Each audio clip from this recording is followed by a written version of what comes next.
Madam আপনাকে একটা কথা কমো। হ্যাঁ বলো, কি বলতে চাও? ম্যাডাম আপনার কোমরের টিলে না হেব্বি লাগছে। কি বললি মদন? কাল থেকে তুই আর স্কুলেই আসবি না। সুযোগ একটা পাইছি স্কুল বন্ধ দেওয়ার। আমি ম্যাডামকে এমন একটা কথা কমু যাতে জীবনও স্কুলে না আসা লাগে। এই মদন, তুমি একা একা কি ভাবছো মনে মনে? ম্যাডাম আমি যা দেখে ফেলেছি আপনার, তাতে মনে হয় না স্কুলে পড়তে পারবো। চুপ কর বেয়াদব ছেলেপেলে, তোরা শিক্ষকদের সম্মান দিতেই জানিস না। আচ্ছা, এবার কিছু প্রশ্ন করে না পারলে খবর আছে। আচ্ছা, প্রশ্নটা হলো, আমি টেবিল শুয়েছি, টেবিল মাটি শুয়েছে, সুতরাং আমি মাটি শুয়েছি, এরকম ভাবে একটা যুক্তি দাও তো তোমরা। ম্যাডাম যেমন ধরেন আপনি মুরগি খাচ্ছেন, মুরগি পোকা খাচ্ছে, সুতরাং আপনিও পোকা খাচ্ছেন। এই বল্টু, এইচএসসির ফুল মিনিংটা বলো তো।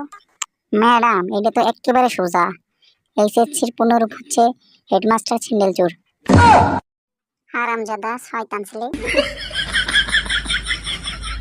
মদন বলো তো, টেন্স কয় প্রকার? ম্যাডাম টেন্স 3 প্রকার: অতীত, বর্তমান, ভবিষ্যৎ। ভেরি গুড মদন, একটা উদাহরণ দাও তো।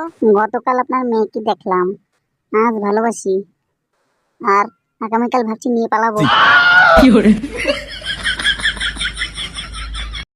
আচ্ছা মদন, তোমার পকেটে 4টা কয়েন আছে, কিন্তু পকেট ছেঁড়া থাকায় কয়েন 4টি পড়ে গেল, তাহলে অবশিষ্ট তোমার কাছে কি রইলো?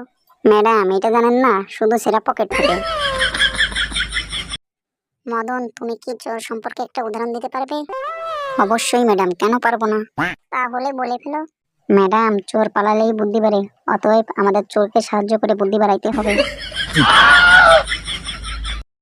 বলো তো মদন, খুশি আর আনন্দ এই দুইটার মধ্যে পার্থক্য কি? ম্যাডাম খুশি হলো স্ত্রীলিঙ্গ আর আনন্দ হলো পুরুষলিঙ্গ। কিভাবে মদন? আরে ম্যাডাম এটা জানেন না, খুশি তো সবসময় মেয়েদের নাম হয় আর আনন্দ ছেলেদের নাম।